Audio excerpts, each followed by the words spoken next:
विश्व गुरु बनने की बात करते हैं प्रधानमंत्री जी। पूरे दुनिया में उनका डंका पीटा जा रहा है।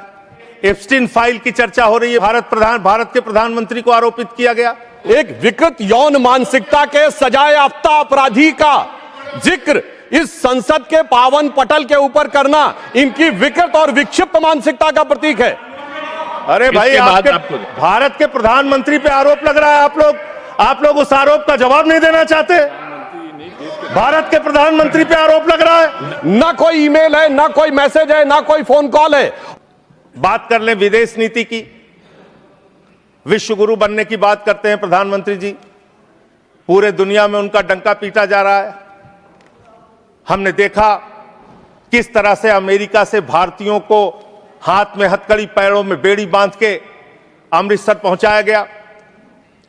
हमने देखा कि किस तरह से सीज फायर के लिए कम से कम 70 बार अमेरिका का राष्ट्रपति ट्रंप कह रहा है कि उसने ट्रेड डील की धमकी देकर सीज फायर कराया, ट्रेड खत्म करने की धमकी देके।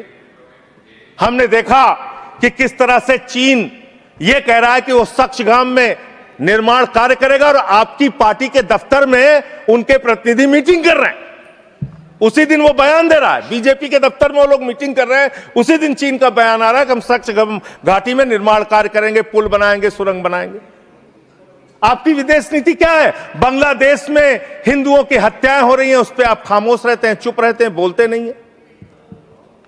आप किसी भी मामले में सामने मुखर होकर सामने आके स्पष्टीकरण नहीं दे रहे हैं। अभी एक एप्स्टीन फाइल की चर्चा हो रही है पूरी दुनिया में, उसके बारे में भारत के प्रधानमंत्री को आरोपित किया गया। उसके बारे में सरकार को स्पष्टीकरण देना चाहिए। तथ्य के कोई चीज को बोलना, मैं कह रहा हूं स्पष्टीकरण देना चाहिए। आपके पास कोई तथ्य है तो आप सर, अगर कोई मैं ये कह रहा हूं मान्यवर, संसद है, इसमें अगर आपके पास कोई स्पष्टीकरण तो देना चाहिए। अगर कोई आरोप लग रहा है, हमारे देश का अपमान है मान्यवर। इनके बोलने के बाद मैं आपको समय देता हूं। आप कैसा काम करना चाहते हैं? खत्म होने से बाद देता हूं। अरे भाई, भारत के प्रधानमंत्री पे आरोप लग रहा है। आप लोग उस आरोप का जवाब नहीं देना चाहते। भारत के प्रधानमंत्री पे आरोप लग रहा है। नहीं, तथ्य के बगैर होगा तो आप नहीं लगा सकते। तथ्य के विपरीत अगर आप बोलेंगे तो आपका ये चीज नोट नहीं किया जाएगा। तो मैं ये कह रहा हूं मान्यवर, देश व्यवस्थाओं से चलेगी। यहां बैठे हैं जावेद भाई। संभल के अंदर एक जज ने न्याय का फैसला दिया और उस जज का ट्रांसफर कर दिया जाता है। यह जुडिशरी की हालत आपने कर दी है। यह कर दिया आपने। देखिए, न्यायालय ट्रांसफर करता है जज का। अरे मान्यवर, जज का ट्रांसफर हुआ है, अवमानना होगी। जज का ट्रांसफर हुआ है। जज का ट्रांसफर कोई पॉलिटिकल पार्टी नहीं करती। तो एडमिनिस्ट्रेटिव तो काम में हुआ, ऐसी चीज ना बोले जो कंटेम्प्ट हो कोर्ट का। और इस तरह से एफआईआर दर्ज करके, लोगों के दबा के, लोगों के अधिकारों को छीन के, हमारी पार्टी के तो खैर पीछे ही पड़े हुए हैं आप लोग। चैतर बसेवा एक आदिवासी नेता हैं, उनको गिरफ्तार करके आपने 3 बार गुजरात के अंदर जेल में डाल दिया। महराज मलिक हमारे विधायक हैं, उनको डाल दिया जेल में।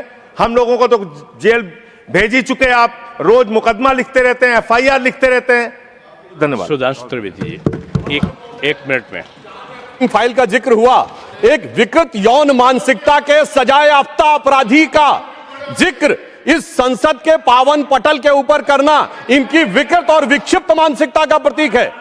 सर, एक बात फैक्ट ऑफ द मैटर ये है, among the millions of emails there is no